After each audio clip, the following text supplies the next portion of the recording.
Halo semuanya, bagaimana kabarnya hari ini? Semoga dalam keadaan sehat ya. Di video kali ini kita masih membahas tentang inflasi, kebijakan moneter, dan kebijakan fiskal. Jika di video sebelumnya kita sudah membahas tentang pengertian, penyebab, dan jenis-jenis inflasi, maka di video kali ini kita akan melanjutkan pembahasan tentang penghitungan dampak dan cara mengatasi inflasi.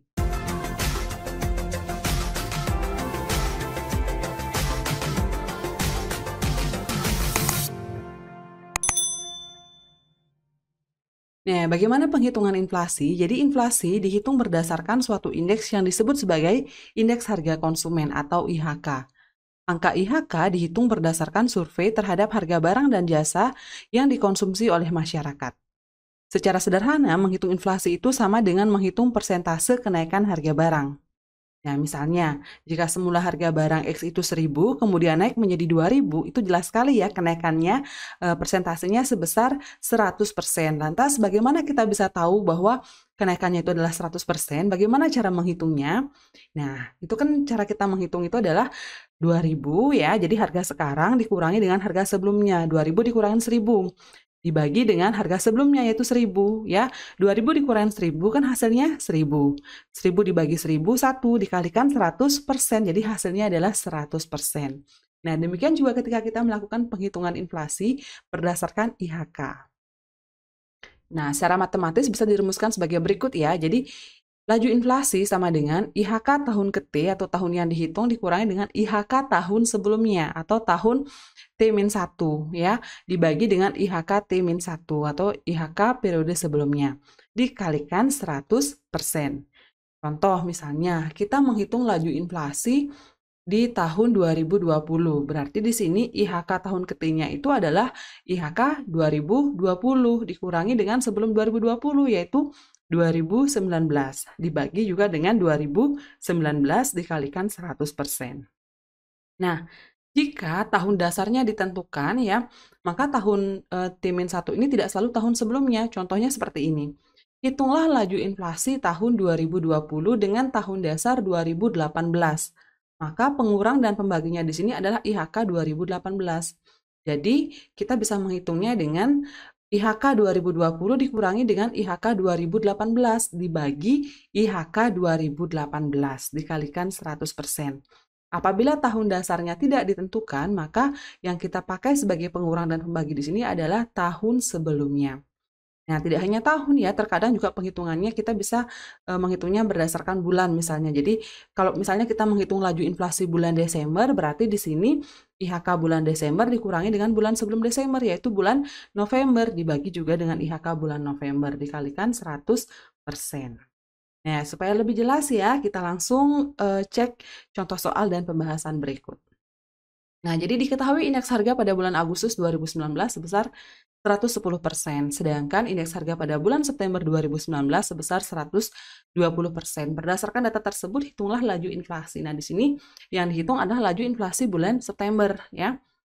Nah, caranya ya, jadi kita udah tahu ya, jadi dari soal ini apa sih yang diketahui? Yang pertama itu kita sudah tahu IHK ke T ya, jadi IHK yang dihitung yaitu periode September 2019. Kemudian T-1-nya itu adalah Agustus 2019. Nah, maka kita tinggal masukkan saja dia ke rumus penghitungannya. Jadi laju inflasi bulan September 2019 ya, itu adalah 120 ya, dikurangi dengan 110, dibagi dengan 110. Dikalikan 100%. Nah, kalau seperti ini jangan dicoret ya, ini nggak bisa. Jadi kita harus kurangkan dulu.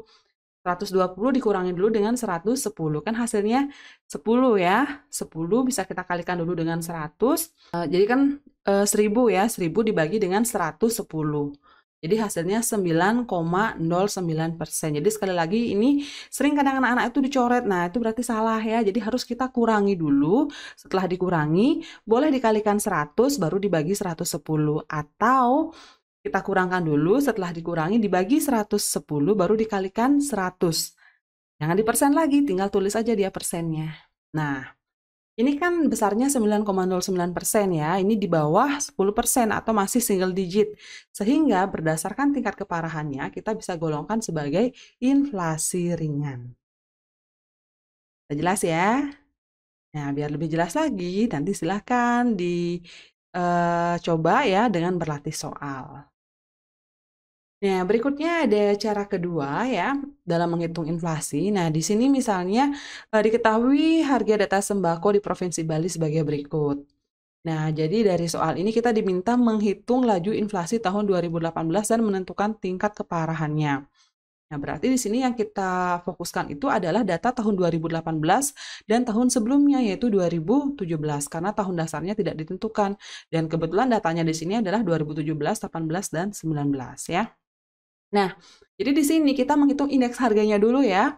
Kalau tadi indeks harganya sudah diketahui, kita tinggal menghitung laju inflasinya. Sekarang kita bisa melakukan perhitungannya itu dengan menghitung indeks harganya terlebih dahulu. Ini indeks harga yang sederhana ya.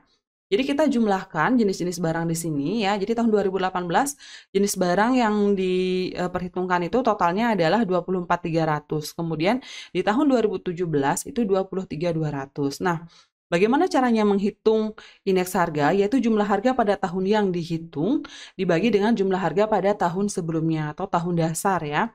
Maka di sini indeks harganya itu adalah sebesar 24.300 ya. Jadi jumlah harga di tahun 2018 dibagi dengan 23.200 atau jumlah harga di tahun 2017 dikalikan 100%. Nah, kita ketemu ini indeks harga ya.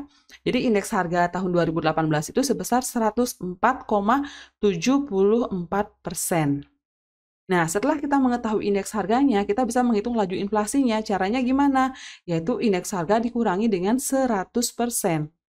Nah, berarti di sini kan kita ketemunya 4,74% ya. Nah, ini tergolong inflasi yang ringan. Jadi poinnya kita cari dulu indeks harganya ya. Kalau IH-nya ini ketemunya di atas 100%, berarti terjadi kenaikan harga. Nah, cara menghitung kenaikan harga atau laju inflasinya tinggal dikurangi dengan 100%. Oke, kalau sudah jelas ya, kita lanjutkan ke pembahasan berikutnya tentang dampak inflasi. Nah, dampak dari inflasi itu adalah terjadinya penurunan nilai mata uang yang mengakibatkan semakin lemahnya daya beli mata uang tersebut. Jadi misalnya ketika harga semangkok bakso misalnya awalnya itu hanya 5.000 per porsinya ya, kemudian naik menjadi 10.000 ya, berarti di sini nilai mata uangnya semakin rendah. Jika awalnya dengan uang 10.000 kita bisa dapat 2 mangkok bakso, sekarang hanya bisa dapat 1 mangkok bakso. Nah, sederhananya seperti itu ya. Nah, penurunan nilai uang tersebut berdampak pada penurunan daya beli masyarakat. Jadi kalau harga barang semakin mahal, tentu daya beli masyarakat akan semakin menurun ya. Nah, penurunan daya beli ini ya selanjutnya akan berdampak terhadap individu, dunia usaha, serta APBN. Namun ya, secara umum ternyata ada pihak-pihak yang juga diuntungkan dengan adanya inflasi. Selain juga ada pihak-pihak yang dirugikan. Siapa saja mereka ya? Jadi pihak yang diuntungkan di sini penjual ya. Artinya penjual atau eksportir yang memang mereka sudah memiliki stok persediaan barang sebelum terjadinya kenaikan harga. Nah, ketika harga barang di pasaran naik, mereka tentu juga akan ikut menaikkan harga barangnya. Nah, di sini berarti akan meningkatkan keuntungannya mereka. Sedangkan yang dirugikan di sini kebalikannya, yaitu pihak pembeli atau importir. Kenapa? Karena mereka membeli dengan mengeluarkan uang yang lebih banyak. Nah, kemudian yang kedua ada pihak yang diuntungkan yaitu debitur. Debitur ini siapa? Mereka adalah pihak yang meminjam. Sedangkan pihak yang dirugikan adalah kebalikannya yaitu kreditur, yaitu pemberi pinjaman. Nah, gambarannya seperti ini ya. Misalnya nih, bulan ini si A pinjam uang dari si B. Pinjamnya itu misalnya senilai 10.000. Nah, uang 10.000 ini misalnya akan dibalikin bulan depan. Kena bunga, bunganya misalnya 2.000 ya. Nah, jadi ketika si A minjem uang dari si B, uangnya itu dipakai buat beli nasi bungkus, harganya 2.500. Dengan uang 10.000, maka si A akan mendapatkan 4 bungkus nasi. Ya, jadi nilai real uang ketika si A pinjam uang dari si B ini itu adalah 10.000 senilai dengan 4 bungkus nasi. Nah, sebulan kemudian si A mengembalikan uangnya kepada si B, sudah plus bunganya. Bunganya 2.000, yaitu dikembalikan sebesar 12.000. Ketika si B menggunakan uang itu untuk membeli nasi, harga nasinya sudah berubah misalnya dari semula 2.500 menjadi 4.000 per bungkusnya. Ya, berarti di sini si B itu hanya bisa membeli 3 bungkus nasi ya. Jadi uang 12.000-nya dia hanya setara dengan 3 bungkus nasi. Nah, artinya apa? Berarti di sini peminjam itu dia diuntungkan karena memperoleh barang dengan jumlah yang lebih banyak ketika dia menggunakan uang 10.000 tersebut. Jelas ya? Nah, kemudian yang ketiga itu ada spekulan. Nah, spekulan inilah pihak-pihak yang mencoba mencari keuntungan ya. Jadi misalnya ketika harga barangnya rendah, dia membeli dalam jumlah yang banyak, ketika harganya naik, kemudian dia menjualnya. Nah, kemudian yang dirugikan adalah masyarakat berpenghasilan tetap ya. Kenapa? Ya, ketika ada inflasi, itu kan nilai uang semakin rendah, otomatis jumlah barang yang dia peroleh juga akan semakin sedikit. Nah, misalnya seseorang penghasilannya 1 juta misalnya sebulan ya. Kemudian harga beras misalnya per 10 kilonya misalnya 100.000. Nah, jika kita perhitungkan nilai real uang itu setara dengan beras ya, berarti uang 1 juta sebulan, penghasilannya dia sebulan itu setara dengan 100 kilogram beras. Nah, sekarang kalau misalnya harga beras per 10 kilonya adalah 200.000, berarti dia hanya memperoleh setengahnya saja kan dari jumlah yang sebelumnya biasa dia peroleh. Nah, itu berarti apa? Nilai real uangnya menjadi semakin berkurang. Ya, kemudian pihak yang diuntungkan itu ada juga masyarakat berpenghasilan tinggi. Nah, kalau penghasilannya sudah tinggi ya otomatis kenaikan harga tidak akan terlalu berdampak ya bagi kehidupan ekonominya, tapi berbeda dengan masyarakat yang berpenghasilan rendah. Ada lagi kenaikan harga barang, tentu jumlah barang yang mereka terima akan semakin sedikit lagi. Kemudian kita akan lanjutkan ke pembahasan terakhir yaitu tentang bagaimana sih cara mengatasi inflasi. Nah, cara untuk mengatasi inflasi secara umum ada 3 ya. Yang pertama ada kebijakan moneter, yang kedua ada kebijakan fiskal, dan yang ketiga ada kebijakan non-moneter dan non-fiskal. Jika kita berbicara tentang inflasi ya, cara mengatasi inflasi, kita harus tahu inflasi itu apa sih? Jadi inflasi itu kan kenaikan harga barang, kemudian uang beredar dalam jumlah yang banyak. Maka yang harus kalian pahami di sini, kebijakan yang dilakukan oleh pemerintah dalam mengatasi inflasi di sini berkaitan dengan bagaimana pemerintah itu mengurangi jumlah uang yang beredar di masyarakat, ya. Jadi itu yang harus kalian pahami. Nah, sekarang kita lanjutkan pembahasannya, ya kita mulai dari kebijakan moneter terlebih dahulu. Kebijakan moneter di sini merupakan kebijakan yang diambil oleh bank sentral dengan cara mempengaruhi jumlah uang yang beredar. Bentuk-bentuk kebijakan moneter di antaranya, yang pertama itu ada namanya kebijakan diskonto. Nah, kebijakan diskonto ini dilakukan dengan cara mempengaruhi tingkat suku bunga bank. Nah, ketika terjadi inflasi, maka yang dilakukan pemerintah adalah menaikkan suku bunga. Ya, dengan menaikkan suku bunga, otomatis di sini harapannya masyarakat akan lebih cenderung menyimpan uangnya di bank sehingga peredaran uang bisa dikurangi dan juga masyarakat juga akan mempertimbangkan kembali ketika ingin melakukan pinjaman di bank karena tingkat suku bunganya mengalami kenaikan. Ya, berikutnya yang kedua ada kebijakan pasar terbuka atau open market operation. Nah, jadi di sini pasar terbuka ini berkaitan dengan kegiatan menjual atau membeli surat-surat berharga. Ketika terjadi inflasi, yang dilakukan itu adalah menjual surat berharga. Nah, kemudian yang ketiga ada cadangan kas minimum atau cash ratio reserve requirement. Nah, apa yang dilakukan yaitu dengan cara menaikkan cadangan kas bank umum dengan pengawasan kredit selektif atau selective credit control. Nah, berikutnya kita lanjutkan dengan kebijakan fiskal. Kebijakan fiskal ini adalah kebijakan yang diambil oleh pemerintah dengan cara mempengaruhi anggaran. Dalam hal ini adalah anggaran pendapatan dan juga anggaran belanja. Seperti yang tadi sudah disampaikan ya, ketika kita berbicara dengan cara mengatasi inflasi, kita berbicara tentang bagaimana pemerintah akan berupaya untuk mengurangi jumlah peredaran uang di masyarakat. Maka dari itu, dari sisi pendapatan negara akan dinaikkan dengan cara menaikkan atau mengefektifkan pajak ya. Kita tahu di sini pajak merupakan salah satu sumber pendapatan negara ya. Kemudian yang kedua itu dengan cara mengurangi belanja negara. Nah, jadi ingat di sini poinnya, ketika kita berbicara kebijakan fiskal, itu berhubungan dengan pajak dan belanja negara.